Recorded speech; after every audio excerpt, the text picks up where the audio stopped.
And I think you brought up something very interesting, which is information and how these markets help surface information.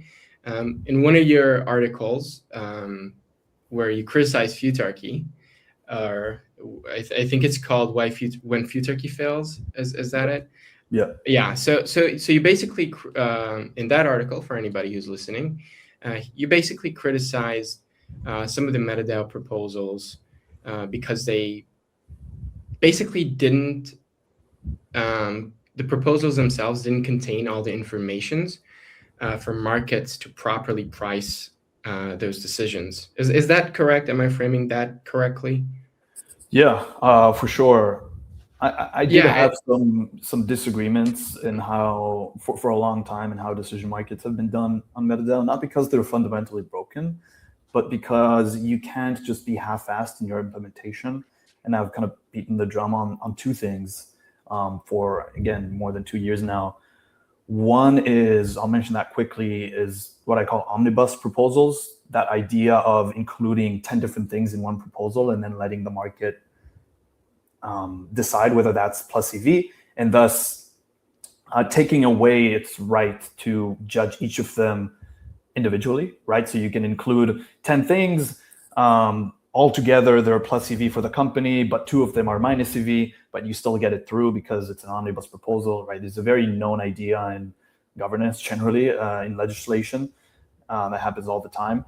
I don't like that. I think MetaDAO should have some kind of constitution, at least in its first years, that, because like Prophet and Colin have keys to reject proposals. I think they should have a few key principles on which they would reject proposals. One of them is a omnibus proposal. But what you were referring to and what I was writing about in the When Futarchy Fails piece is the other condition where I think decision markets don't work quite well, which is just lack of information. It's just a very obvious idea that I've had to oddly fight for, and that is you have to expose information if you want the market to assess the value of something, right? You can't have a proposal that exposes 30% of the information and 70% of it remains private in the hands of the proposers, right? That gives them an advantage where they can kind of extract value from other people. So other people are essentially buying a mispriced asset. They have insider information. But the most important reason is the market can't assess the real EV, or like it can't do a best attempt at assessing the EV of the proposal. So that there have been many cases in the history of MetaDAO so far where either the proposal started with not enough information and I and a few others had to pretty aggressively request more information, or it just ended up failing or passing without enough information.